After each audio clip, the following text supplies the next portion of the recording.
Hello guys, എല്ലാവർക്കും നമസ്കാരം. എല്ലാവർക്കും ലൈഫ് ഡയറീസിൻ്റെ മറ്റൊരു വീഡിയോയിലേക്ക് സ്വാഗതം. അപ്പോൾ എന്നത്തെയും മാതിരി നമ്മൾ ഇന്നൊരു കുക്കിംഗ് വീഡിയോ ആയിട്ടാണ് വന്നിട്ടുള്ളത്. പക്ഷേ ഇന്ന് നമ്മൾ ഉണ്ടാക്കുന്നത് ഒരു പായസമാണ് കേട്ടോ. നല്ല ഉണങ്ങലരി ഉപയോഗിച്ചുള്ള നല്ല അടിപൊളിയായിട്ടുള്ളൊരു പാൽപ്പായസം. അപ്പോൾ നമുക്ക് നമ്മുടെ പാൽപ്പായസം എങ്ങനെയാണ് ഉണ്ടാക്കാമെന്ന് നോക്കാം. നമുക്ക് നേരെ വീഡിയോയിലേക്ക് പോകാം. വാ. അപ്പോൾ ഗൈസ്, നമ്മുടെ പാൽപ്പായസം ഉണ്ടാക്കുന്ന വീഡിയോയിലേക്ക് പോവുകയാണ്. അപ്പോൾ നമുക്ക് പാൽപ്പായസത്തിലേക്ക് ആദ്യം വേണ്ടത് ഉണങ്ങലരിയാണ്. ഒരു 150 ഗ്രാം ഉണങ്ങലരി എടുത്തിട്ട് കുക്കറിൽ വേവിച്ച് വെച്ചതാണ് ഇത് കാണുന്നത് കേട്ടോ. പിന്നെ നമുക്ക് കുറച്ച് വെള്ളം വേണം, അതുപോലെ തന്നെ നെയ്യ് വേണം, പിന്നെ നമ്മുടെ അണ്ടിപ്പരിപ്പ് മുന്തിരി വേണം, കുറച്ച് ഏലക്കായ പൊടിച്ച് വെച്ചത് വേണം, ആവശ്യത്തിനുള്ള പഞ്ചസാര വേണം. പിന്നെ ഈ കാണുന്നത് നമ്മുടെ മിൽക്കി മെയ്ഡാണ്, നമ്മൾ നെസ്ലേൻ്റെ മിനി മിൽക്കി മെയ്ഡാണ് എടുത്തിട്ടുള്ളത്.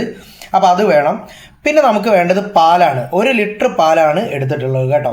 ഇനി നമുക്ക് ആകെ ഈ കാണുന്ന സാധനങ്ങൾ മാത്രമേ ഉള്ളൂ നമ്മുടെ പാൽപ്പായസം ഉണ്ടാക്കാൻ വേണ്ടത്.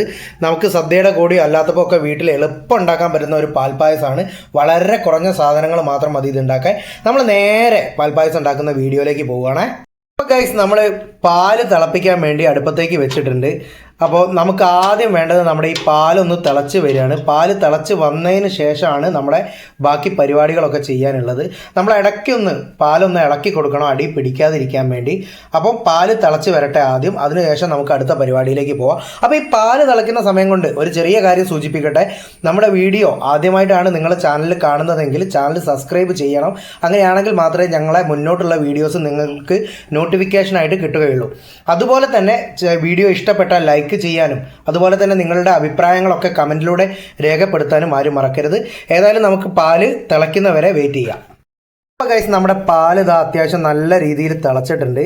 ഇനി നമ്മുടെ നേരത്തെ കുക്കറിൽ നല്ലപോലെ വേവിച്ച് റെഡിയാക്കി വെച്ചിട്ടുള്ള ഉണങ്ങലരി മുഴുവനായിട്ട് ഈ പാലിലേക്ക് ചേർത്ത് കൊടുത്തിട്ട് നല്ല പോലെ ഇളക്കി കൊടുക്കുക.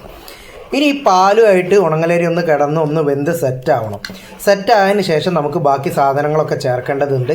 ഏതായാലും കുറച്ച് നേരം ഇതിവിടെ കിടക്കട്ടെ, നമ്മൾ നല്ല രീതിക്കൊന്ന് ഇളക്കി കൊടുക്കുക.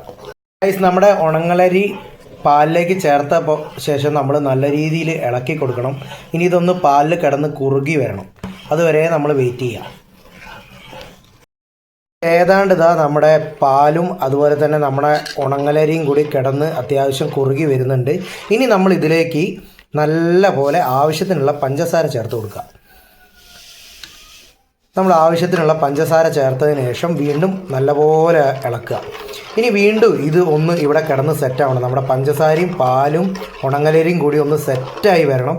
അപ്പോൾ അത്രയും സമയം വീണ്ടും നമ്മൾ കുറച്ച് നേരം കൂടി ഒന്ന് വെയിറ്റ് ചെയ്യേണ്ടതുണ്ട്. ഇതിൽ കാര്യമായിട്ട് ഉള്ള പണി എന്ന് പറഞ്ഞാൽ നമുക്ക് ചെയ്യാനുള്ളതല്ല, ഈ കാത്തിരിപ്പ് തന്നെയാണ്. പക്ഷേ മൊത്തമായിട്ട് നോക്കുകയാണെങ്കിൽ ഒരു 5 മിനിറ്റ് കൊണ്ടൊക്കെ നമുക്ക് ചെയ്തെടുക്കാൻ പറ്റുന്ന ആ ഒരു ടൈമേ വരുന്നുള്ളൂ.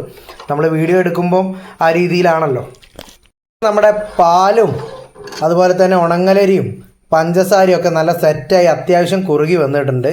അപ്പോൾ നമ്മൾ ഇനി അടുപ്പൊന്ന് ഓഫ് ചെയ്തതിന് ശേഷമാണ് നമ്മൾ ബാക്കി പരിപാടികൾ ചെയ്യുന്നത്. അതിലേക്ക് നമ്മൾ നേരത്തെ പൊടിച്ചു വെച്ചിട്ടുള്ള ഏലക്കായ ആദ്യം ഒന്ന് ചേർത്ത് നല്ല പോലെ ഒന്ന് ഇളക്കി കൊടുക്കുന്നുണ്ട്. നമ്മൾ ഏലക്കായ ചേർത്ത് നല്ലപോലെ ഇളക്കി കൊടുത്തതിന് ശേഷം നമ്മൾ കുറച്ച് മിൽക്ക് മെയ്ഡ് അതിലേക്ക് ചേർത്ത് കൊടുക്കുന്നുണ്ട്. നമ്മൾ ആവശ്യത്തിനുള്ള മിൽക്ക് മെയ്ഡ് അതിലേക്ക് ചേർത്ത് കൊടുത്തതിന് ശേഷം വീണ്ടും നല്ല പോലെ നമ്മളൊന്ന് ഇളക്കി സെറ്റാക്കി കൊടുക്കുക.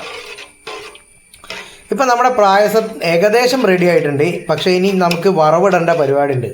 അപ്പോൾ നമുക്ക് ഇതൊന്ന് ഇളക്കി സെറ്റാക്കിയതിന് ശേഷം അടുപ്പത്തുനിന്ന് ഇതൊന്ന് വാങ്ങിച്ച് വെച്ചിട്ട് നമുക്ക് നമ്മുടെ ചീഞ്ചട്ടി അടുപ്പത്തേക്ക് കയറ്റണം. ബാക്കി പരിപാടി നമ്മൾ ചീഞ്ചട്ടിയിലാണ് ചെയ്യുന്നത്. അപ്പം നമ്മൾ അടുപ്പത്തേക്ക് വീണ്ടും നമ്മുടെ ചീഞ്ചട്ടി കയറ്റി വെച്ചിട്ടുണ്ട്. അടുപ്പ് കത്തിച്ചൊന്ന് ചൂടായതിലേക്ക് നമ്മൾ കുറച്ച് നെയ്യ് ചേർത്ത് കൊടുക്കുകയാണ്. ചീഞ്ചട്ടി നല്ല ചൂടായിട്ടുണ്ട്, അതുകൊണ്ടാണ് നെയ്യ് ഇടുമ്പം തന്നെ ഉരുകി ലിക്വിഡ് ഫോമിലേക്ക് വരുന്നത്. എന്നിട്ട് അതിലേക്ക് നമ്മൾ നേരത്തെ എടുത്തു വെച്ചിട്ടുള്ള നമ്മുടെ അണ്ടിപ്പരിപ്പും അതുപോലെ തന്നെ മുന്തിരിയും ചേർത്ത് കൊടുത്തിട്ട് ഒന്ന് ഇളക്കിയിട്ട് നല്ല പോലെ ഒന്ന് ഇളക്കി കൊടുക്കുക. നമ്മുടെ അണ്ടിപ്പരിപ്പിൻ്റെയും മുന്തിരിൻ്റെയും ഒരു കളറ് മാറി വരുന്നവരെ, ഒരു ബ്രൗൺ കളറിലേക്കായി വരുന്നവരെ നമ്മളിത് ഇളക്കി കൊടുക്കേണ്ടതുണ്ട്.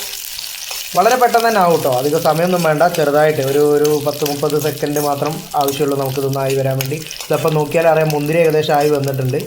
ഇനി ഒരു കുറച്ച് നേരം കൂടി വെയിറ്റ് ചെയ്താൽ നമ്മുടെ അണ്ടിപ്പരിപ്പും ഈ രീതിയിലേക്ക് തന്നെ ആയി വരും. അപ്പോൾ ഗൈസ്, നമ്മുടെ അണ്ടിപ്പരിപ്പും മുന്തിരിയൊക്കെ ഏകദേശം ഈ ഒരു കണ്ടീഷനിലായിട്ടുണ്ട്. ആയി കഴിഞ്ഞതിന് ശേഷം ഇത് നമുക്ക് നമ്മുടെ പായസത്തിലേക്ക് നേരെ ചേർത്ത് കൊടുക്കാം. നമ്മുടെ പായസത്തിലേക്ക് ഇത് മുഴുവനായിട്ട് ചേർത്ത് കൊടുത്തതിന് ശേഷം നമുക്ക് നമ്മുടെ പായസം ഒന്ന് നല്ല പോലെ ഒന്ന് ഇളക്കി സെറ്റ് ചെയ്യാം.